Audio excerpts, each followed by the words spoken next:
What is up, guys? It is Quinn here, and in this video, I'm going to be going through some of the top waiver wire targets heading into week 11 of the NFL season. And every week the quality of waiver wire pickups varies. Some weeks it's a little thinner.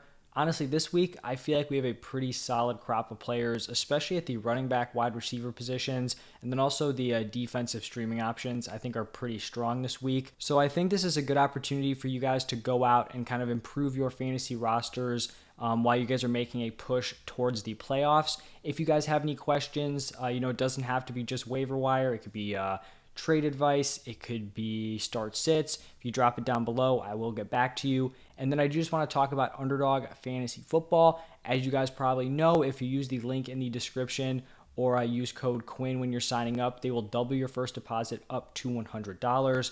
They have some pick'ems up for the Monday Night Football game. In my opinion, I think it gives you something to kind of root for, cheer for when you may not normally be super invested. So one of the plays that I like this week is the Terry McLaurin over under on his receiving yards. So right now it's sitting at 54.5. When I'm looking at this line in a game where the Commanders are probably going to be trailing, they'll likely need to go pretty pass heavy. In the 3 games that Terry has played with Taylor Heineke, he has gone over that number in all 3 of them, putting up 73, 113, and then 56 receiving yards. Consistent targets 8, 8, and 9. I think this is a great opportunity for McLaurin to hit the over on that 54.5 receiving yards. So if you guys want to take that play also, link in the description or use code Quinn. But let's jump into the first position, starting off with some running back waiver wire targets. And we've got to start it off with my guy, Rachaad White. Every single week I come on here, I say you guys need to pick up Rachaad White. He's this great handcuff. Over the last few weeks, I've been pushing the idea that he's starting to eat into Lenny's carries. Right now, he is still only sitting at 24.3% ownership, and he actually got the start in this game. Now, Fournette, when he was healthy, was pretty neck and neck. I think he actually was a little bit ahead in terms of the opportunities in the snaps, but still, Rachaad White was very involved. But we have Leonard Fournette leave with a hip injury. Rachaad White fills in for the rest of the game, 22 carries, 105 yards. He didn't add anything through the air, but he had a 50% route participation, which is very strong, and he is a very solid pass catcher. We know that from his days in college, and the fact that the Bucs have opted to use him on third downs as of late. So I think Rachaad White has got to be the number one pickup this week, because even if Fournette is going to miss like a week or two, I still think this is an opportunity where Rachaad White can step in and potentially just straight up steal that number one role from Leonard Fournette. So Rachaad White, in my opinion, is the number one pickup. And then we have Gus Edwards, and I really just don't understand how this guy is only owned in 34.1% of leagues. I know he went down with injury. I know he missed a game, then he had a bye week. But it seems likely that he is going to lead this team in touches at the running back position, and it also seems likely that he will be back to play in week 11. It's very rare where you have a guy who's going to lead a backfield just like sitting out on waivers, especially a guy who had a very strong game in his return, coming off the ACL tear. So I think Gus Edwards is someone who can be picked up and potentially just thrown into your starting lineup, and you typically cannot find that off of waivers. The next running back is going to be Isaiah Pacheco, who is owned in only 23.2% of leagues. He came out, led the Chiefs backfield with a 56% snap share. Basically, looking at this backfield, CEH is just cooked. Like, it seems like they're just done with him. He's the RB3 at this point. We had Jerick McKinnon, who was very involved as a pass catcher, but they actually ran a similar number of routes. Pacheco was not targeted, but he did have that 40% route participation. The way Pacheco is going to provide value is on the ground. He carried the ball 16 times. Now, when you don't get any receiving involvement and you don't get into the end zone, it's not exactly going to lead to great production, but if he can maintain that role and CEH continues to, just be out of this offense, he's definitely worth, being rostered and could be plug and played in specific matchups, potentially poor run defenses. Now moving over to Alexander Mattison, who is owned in 25.8% of leagues. This is just a straight up handcuff play, but we know, heading into the playoffs, these are the types of players you want to be picking up. Instead of having some random wide receiver 6 on your team, just pick up an Alexander Mattison who could become a top 12 running back if an injury happens in front of him. And then the final running back is going to be Jaylen Warren, owned in 11.5% of leagues. He's basically in a solid split here with Najee Harris.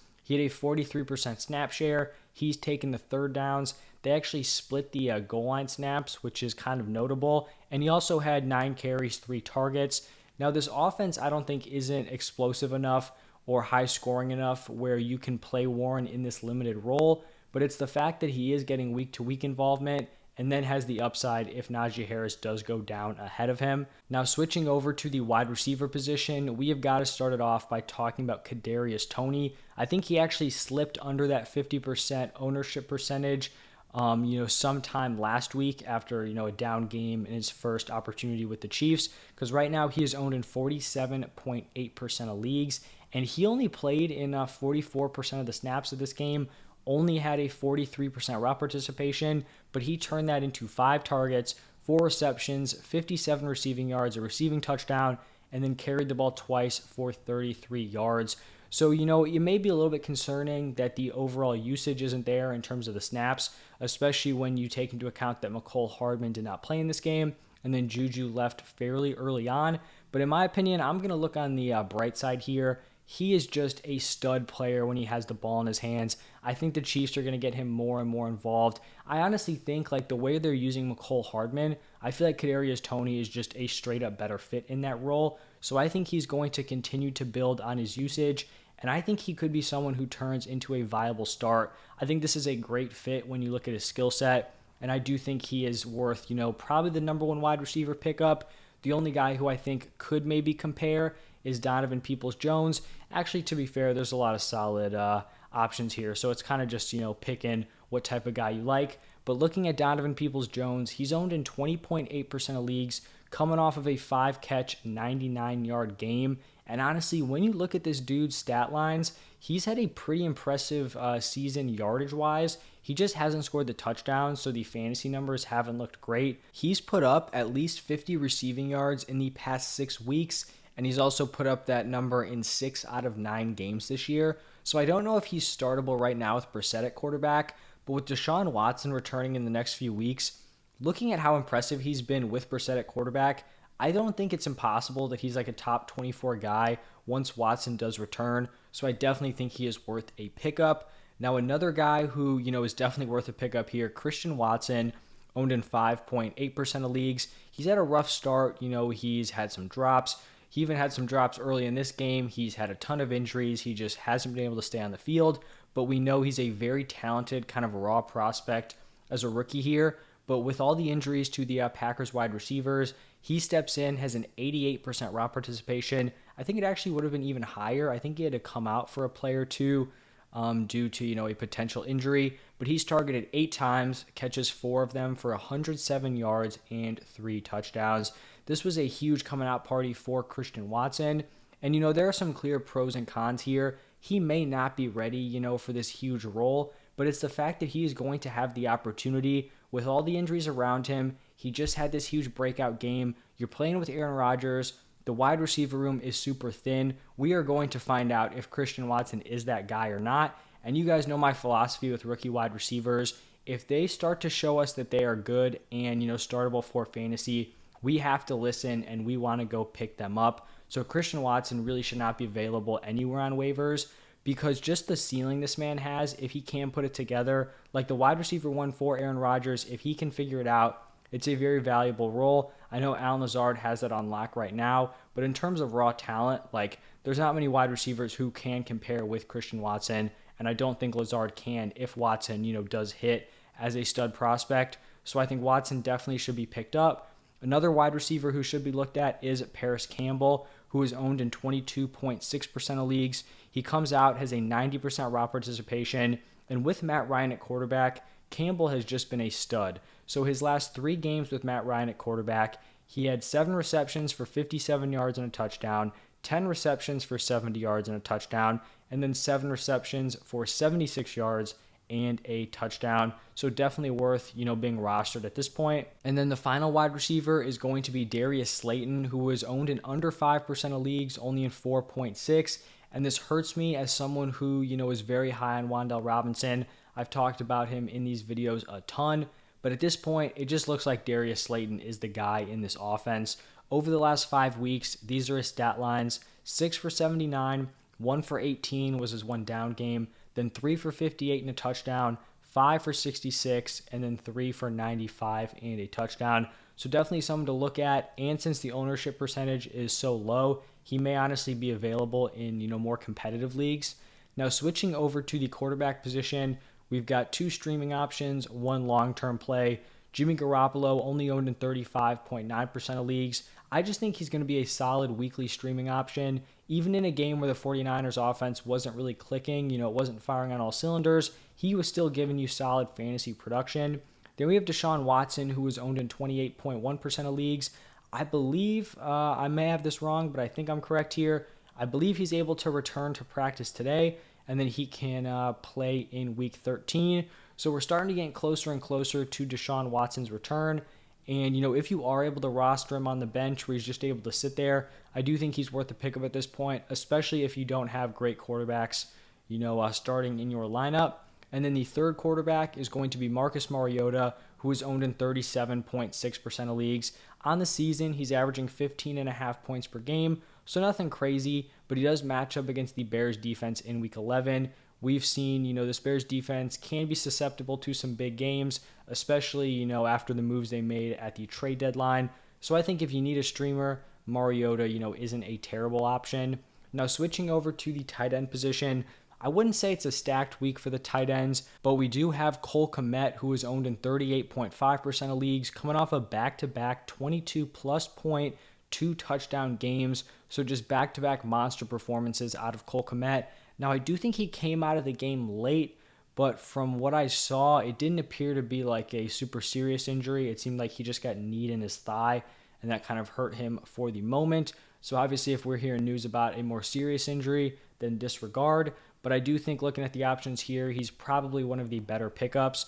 Another guy who I think could be worth a pickup is Hayden Hurst, who is owned in 48% of leagues. He just is going to slot in as a weekly, fringe play. He gets a semi-stable amount of volume week to week, and then he also has the touchdown upside in the Bengals offense. Now getting into some more desperate options, we have Foster Moreau, who is owned in 10.7% of leagues. He catches 3 passes for 43 yards and a touchdown. I do think he potentially could fill the role of like a weekly stream, especially when you're looking at this Raiders offense, with Hunter Renfrow on IR, Darren Waller on IR. He's going to be getting, a solid amount of routes. He's going to have a solid snap share. So the opportunities will be there for Moreau. Definitely not someone you love to play. But once again, bye weeks, injuries, he could be a plug and play. And then the final tight end is going to be Jawan Johnson, owned in 8.2% of leagues. I've kind of left him off of these waiver wire videos over the last few weeks. He has put up 12 plus points in 3 of the last 4 weeks. He has been very touchdown dependent. The volume isn't really there consistently, but at this point, he's getting involved. They're targeting him near the end zone. So, deeper leagues, super desperate, cleared out waiver wire. Jawan Johnson is someone to look at. Now, switching over to the defenses, the final position, like I said, I think there are some solid streaming options here. Starting off with the Bengals, who are owned in 38% of leagues, going up against the Steelers. Rougher offense going up against the Bengals defense, which has been pretty solid this season. Commanders owned in 17.6% of leagues. Not exactly buying into the Commanders here. It's the fact that they are playing the Texans. It always seems like a solid bet to plug in the defense that is matching up against the Texans. We have the Broncos owned in 49.1% of leagues going up against the Raiders. We know this Broncos defense is very, very strong. We also know the Raiders offense, very inconsistent. So I think the Broncos are a solid play. Then we have the Jets owned in 31.1% of leagues going up against the Patriots. Jets defense has been very tough this year. Patriots offense pretty up and down, potentially some suspect quarterback play. And then the final streamer, the Rams owned in 33.8% of leagues going up against the Saints. So that is going to wrap it up for my top waiver wire picks. If you guys want to sign up for Underdog, play some pick'ems, some weekly drafts, link in the description, or use code Quinn. As always, thank you guys for stopping by. If you want to check out my trade targets and sell highs, those are going to be up later today. But thank you guys again, and I'll see you in the next one.